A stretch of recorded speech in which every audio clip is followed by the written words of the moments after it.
All right, Billy Price is gone. Isaiah Wynn is gone. Tavon Bryan is gone. Vikings will trade out, right? 12 seconds to go in the game. Niners lead by 4. Hill fires the right side. No, not this year, says Slick Rick. We're staying put, and at pick 30, the Vikings pick a cornerback out of Central Florida, Mike Hughes. Now, right away, I'm a little bit skeptical. Corner, I was thinking guard / tackle, maybe center, and offensive lineman in the first round, and maybe defensive tackle if they really want a wide receiver, but not really. We need a corner. We have 3, but we really don't have anything past that. So I was thinking like 3rd round, because it'll be a number 4 corner, right?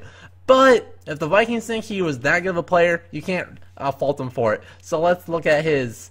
He's 5'10", 189 pounds. So right away you're like, well, a little bit on the small sides. So probably more of a nickelback. But 5'10's borderline. You could play outside, and that's what he was showing it to do in college. You can play both inside and outside. His projected rounds on Walter Football was between rounds 1 and 2, so right where we got him late in the first, it makes sense.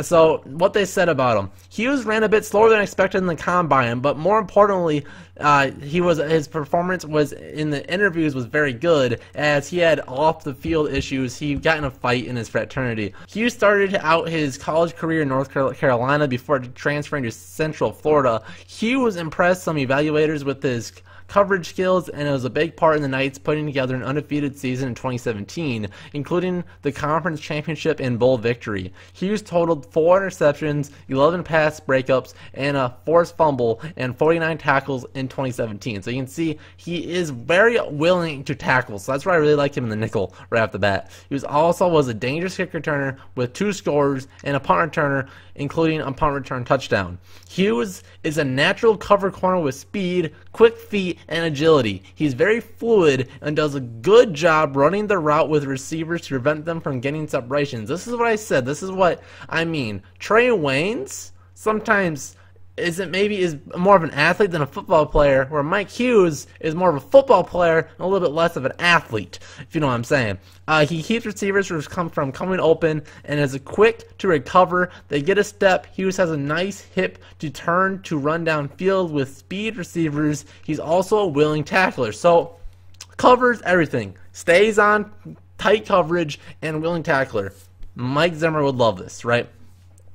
Hughes has dangerous ball skills. He's very talented at slapping passes away at the time of contact while being a threat to pick off the pass. Hughes has good hands and is a dangerous threat to make interceptions. When he gets the ball in his hands, Hughes knows what to do with it, as it is dangerous to rip the ball out of big returns. His speed and elusiveness in the open field is very impressive. That is also what makes him a dynamic special teams returner. Hughes is very fast, has good vision, and follows his blocks well. Once in the open field, he hits the afterburners and defenders can't touch him from behind. There are some areas where Hughes can improve upon in the pros. Sources say that he can give up some balls from not finishing, but that is something that he could improve on in the NFL with some coaching experience. For the next level, Hughes has the ability to be an outside corner as well as a nickelback, like we said, and could provide serious impact on special teams as a returner. But in the NFL, teams could pick certain spots and limit how many times they could use them to return to protect him from injury as a top 3 corner, as teams may be afraid of injuring him on special teams. So what that means is if he would be in the main rotation, he might not be a returner in the NFL. Where the Vikings to be the number 4 corner, unless he can beat Mackenzie Alexander for the nickel. That's the only possibility, but I like Mackenzie as the number 3 corner.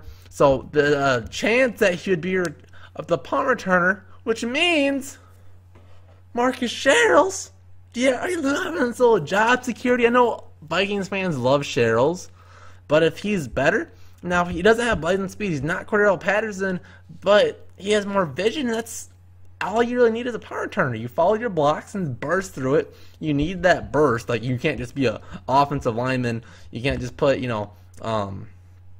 Danny Isadora back there return punts, right? That'd be pretty funny, but that doesn't work very good. He has enough speed to do it.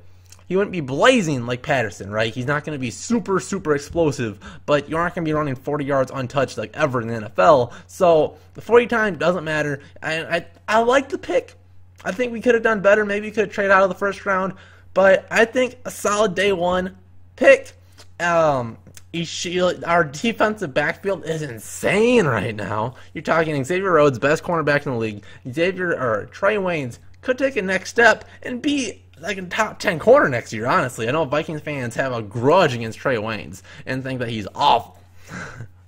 But he really played very well the second half of the year. Despite, if you don't look at the Eagles game, he played very, very well every single time the second half of the year. Mackenzie Alexander learning the nickel spot, and I think is pretty good at it. And that might be where he gets some competition. And Mike Zimmer will use a lot more, Bill to sub out his cornerbacks a lot more.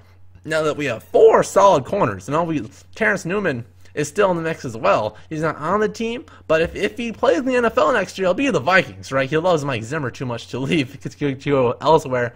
So we could easily have a situation where Terrence Newman is cornerback 5. We got Mike Hughes, cornerback 4. That's a very talented backfield. So you can't go wrong with it. I would rather a starting caliber guard, but we got Pat Elflein that's in the third round last year. So plenty of talent still out there. I think James Daniels and Will Hernandez are still very possible options to be starting linemen for the Vikings next year. And there's definitely still defensive tackle depth that can be added. So still got plenty of options tomorrow. Now tomorrow, I wish I could stream it. I streamed it today, the whole draft. If you want to check it out, it's on the channel. Just me reacting and talking throughout the whole time. I had a lot of time with the chat. Unfortunately, I can't do it for the rest of the draft because I'll be busy, but we'll do full coverage in video format just like this. So if you aren't, subscribe to the channel, and we'll see you guys in the next JOZ Viking video. See you guys then.